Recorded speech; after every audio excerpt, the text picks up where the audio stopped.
Assalamualaikum warahmatullahi wabarakatuh. Selamat datang dan mendengarkan kembali di audiobook novel yang berjudul Pelangi Berselimut Awan, buah karya dari Kolom Langit. Episode ke-40. Jangan lupa berdoa. Selamat mendengarkan. Maaf ya, sepertinya kamu harus punya stok sabar yang banyak. Aku berasal dari dunia yang gelap. Mungkin akan butuh proses panjang untuk belajar. Arah kiblat saja aku sampai keliru. Tetap istiqomah, Mas. Jangan lelah untuk belajar. Ketika kita mengambil sebuah keputusan yang melibatkannya, lalu melepaskan sesuatu yang kita senangi karena alasan-alasan syar'i, maka jangan takut, karena Allah akan menggantinya, bahkan lebih. Awan menatap pelangi lekat. Setiap ucapan pelangi selalu dapat mendamaikan hatinya. Terima kasih, Huni.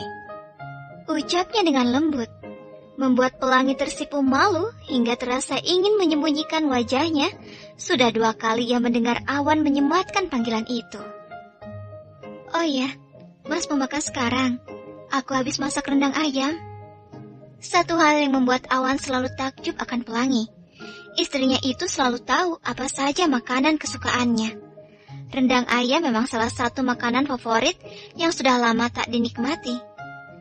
Maulah, kamu tahu dari mana aku suka rendang ayam? Aku sering tanya sama Bik Mina. Dia yang kasih tahu semua makanan kesukaan kamu. Pelangi beranjak dan meletakkan nampan makanan di lantai. Melayani suaminya dengan mengambilkan nasi dan lauk.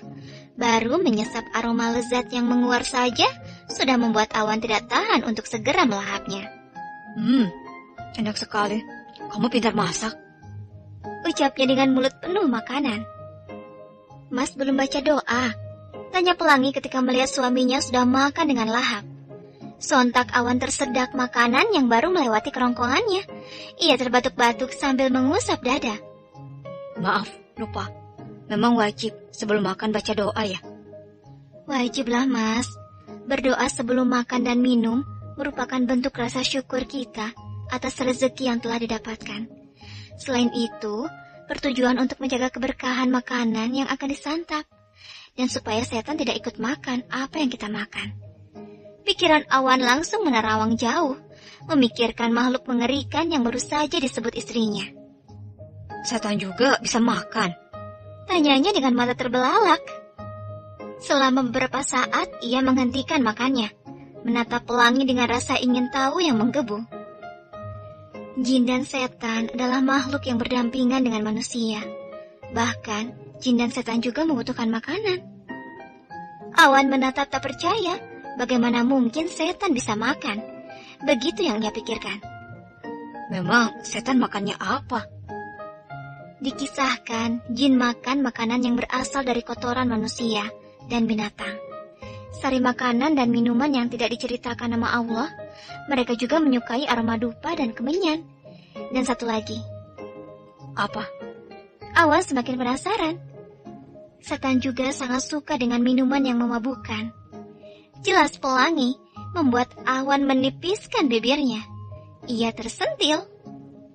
Lo ngatain gue setan? Jeritnya dalam batin.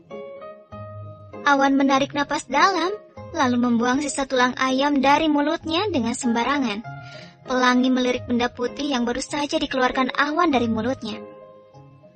Tulang juga adalah salah satu makanan kesukaan jin. Jadi sebaiknya setelah makan daging atau ikan, tulangnya langsung dibuang ke tempat sampah. Jangan simpan di dalam rumah, karena bisa mengundang jin untuk makan. Lagi-lagi merasa tersindir, Awan langsung memungut kembali tulang ayam dan meletakkan di piring kecil. Untuk nantinya langsung dibuang. Aku pungut ya, biar setannya gak jadi makan. Pelangi tertawa kecil.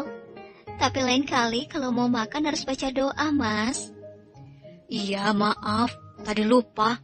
Gak apa-apa deh, kali ini setan-setannya ikut makan. Awan melanjutkan makannya. Masakan pelangi terasa sangat nikmat melewati kerongkongan. Ia bahkan harus merasakan sensasi panas pada mulut dan lidah akibat rasa pedas hingga keluar keringat. Meraih segelas air putih, Awan membaca doa sebelum minum. membuat Pelangi dipenuhi tanda tanya. Nah, kenapa mau minum baru ingat baca doa? Biar setan gak ikut minum. Emang enak, habis makan sambal gak minum. Ya tidak begitu juga konsepnya, Mas. Kalau lupa baca doa sebelum makan, bisa membaca bismillahi fi awalahu wa akhirahu. Artinya apa? Dengan menyebut nama Allah pada permulaan dan akhirnya. Bagai mengajari seorang anak kecil, Pelangi menjelaskan secara perlahan agar tidak membuat Awan merasa bingung. Awan meraih buku catatan kecil miliknya, sebuah buku yang ia gunakan untuk mencatat setiap hal baru yang dipelajarinya agar tidak lupa. Ia lalu mencatat bacaan yang baru saja diberitahu Pelangi. Boleh tanya sesuatu? Boleh. Kalau manusia yang banyak dosa seperti aku, apakah akan ada pengampunan? Al-Ghafur, sesuai namanya dalam Asmaul Husna. Allah Maha Pengampun akan memaafkan dosa hambanya yang bersungguh-sungguh, meskipun dosa itu sebanyak buih di lautan. Allah lebih menyukai taubatnya seorang pendosa daripada orang soleh yang selalu merasa dirinya paling benar. Tapi aku kan kebanyakan dosa. Aku rasa aku akan dimasukkan ke neraka. Nauzubillahi min zalik. Jangan berkata seperti itu, Mas. Pertolongan Allah hanya antara kening dan sajadah. Sedekat itulah, maka berdoalah meminta perlindungan dari panasnya api neraka. Tapi kadang aku malu dan merasa tidak layak. Dikisahkan, sayap malaikat Mikail terbuat dari zabarjad hijau. Di setiap helai bulunya ada 1 juta wajah dengan 1 juta mata dan 1 juta mulut. Pada setiap matanya menangis menitikkan 70.000 tetes air mata. Dan pada setiap mulutnya selalu bertasbih dan memohon pengampunan bagi mukminin yang melakukan dosa. Awan terhenyak.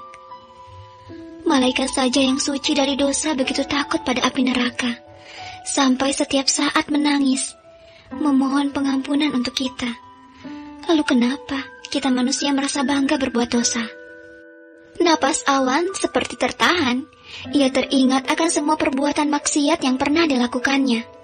Mengabaikan sholat, merasa keren memasukkan minuman haram ke dalam perutnya, dan banyak perbuatan maksiat lain yang bahkan Awan sendiri tak sanggup menghitungnya. Dalam diam, ia termenung. Seperti biasa, Ayah Ahmad akan menunggu waktu sholat maghrib dengan duduk di ruang keluarga. Awan datang dengan menggunakan sarung dan peci, berjalan dengan tongkatnya dan duduk di kursi.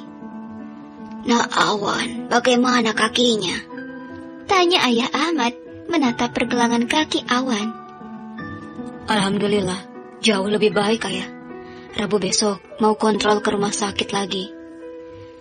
Alhamdulillah, semoga secepatnya bisa sembuh seperti sedia kala. Awan turut mengaminkan. Ia lalu melirik ke arah pintu kamar Zidan yang masih tertutup, menandai bahwa adik iparnya belum kembali sejak pergi pagi tadi. Zidan belum pulang ya? Belum, katanya setelah kuliah dan bekerja mau ke bandara dulu. Ke bandara? Ngapain? Baru saja bibir Ayah Ahmad terbuka untuk menjawab, sudah muncul Zidan dari balik pintu. Kelopak mata Awan pun mengerut ketika melihat sosok pria yang masuk bersama Zidan. Meskipun baru pernah bertemu 1 kali, namun ia masih dapat mengingat dengan jelas pemilik wajah yang pernah berniat melamar Pelangi. Ngapain dia kesini lagi? Gerutunya dalam hati. Assalamualaikum, Ayah. Waalaikumsalam, Nak Guntur. Ayah Ahmad langsung bangkit dari tempat duduknya menyambut kedatangan Guntur. Ayah, apa kabar? Ramah pria itu menyapa. Alhamdulillah, sehat. Ayo duduk dulu. Ayah Ahmad mempersilahkan Guntur untuk duduk. Namun sebelumnya, pria itu menyapa Awan terlebih dahulu. Ia menunjukkan senyuman ramah, begitupun dengan Awan, meskipun dengan senyum seadanya. Ayah, Kak Guntur sengaja datang dari Malaysia. Kak Guntur menjadi donatur untuk rumah tahfiz yang sedang dalam pembangunan di samping masjid kita. Ucap Zidan. Senyum cerah terlihat di wajah Ayah Ahmad mengetahui niat baik Guntur. Pembangunan rumah tahfiz tersebut memang sedang terkendala karena terbatasnya dana. Alhamdulillah, Semoga menjadi ladang amal jariah untuk Nak Guntur. Amin, Ayah. Saya senang bisa membantu. Obrolan ringan pun mewarnai ruang keluarga sore itu. Awan sempat merasa kalah jauh dari Guntur dalam hal pengetahuan agama. Apalah dirinya yang hanya seorang pendosa. Begitu pikirnya. Tak lama berselang, Pelangi datang dari arah dapur dengan membawa nampan berisi teh. Dengan pandangan menunduk, ia menggeser ke hadapan Guntur.